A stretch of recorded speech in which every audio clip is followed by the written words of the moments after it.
They are there to satisfy wants, not needs. Another example. If you need a new watch to tell the time accurately, you can choose a Timex or 100 other brands. Less than $100 will put one on your wrist, and you may never be late for a meeting again. But if what you want is a $10,000 Rolex, your need no longer matters.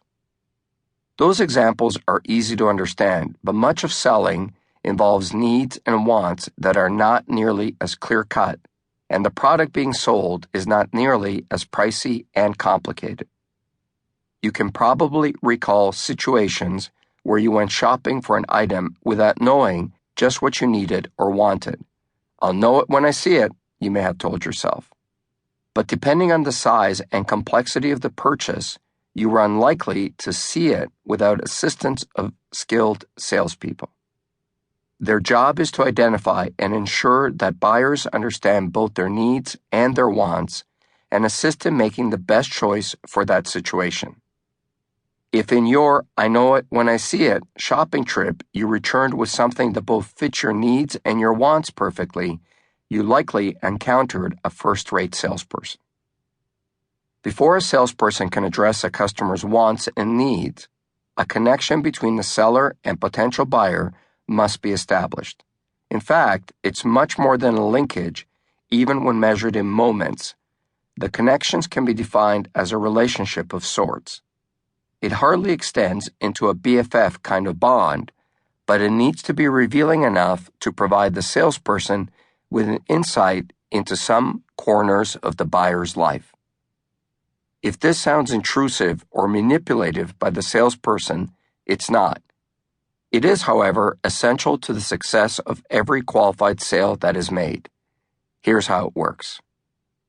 At the close of the movie The Wolf of Wall Street, the lead character, played by Leonardo DiCaprio, is conducting a sales training course. He hands a pen to one of the young men hanging on his every word and says, "Sell me this pen." When the man stumbles, unsure how to respond, DiCaprio's character yanks the pen away and hands it to another man, repeating his order, "Sell me this pen." The scene has become something of a party game. A pen or a drinking glass is thrust at a stranger who is ordered to sell me the pen, drinking glass, whatever.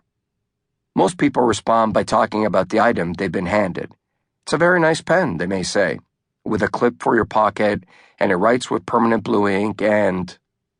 Or, "This glass is designed to be easily held and sits very sturdily on a flat surface without falling over." The correct answer is not to talk about the pen or the drinking glass or the gizmo. It's to talk about the buyer and what he or she expects from the product. Before buyers need to know anything about the pen, the salesperson needs to know something about the buyer. So the response to "sell me this pen" must be questions such as, how often do you use a pen? Do you use it to sign legal documents and on other formal occasions, or just to jot down notes to yourself? How long have you been shopping for a pen? All of these, you'll notice, relate directly to the buyer, not the seller of the pen. That's why none of the questions refers to the price that the buyer plans to spend, because that's a question more closely linked to the seller. How much commission can I make on this sale?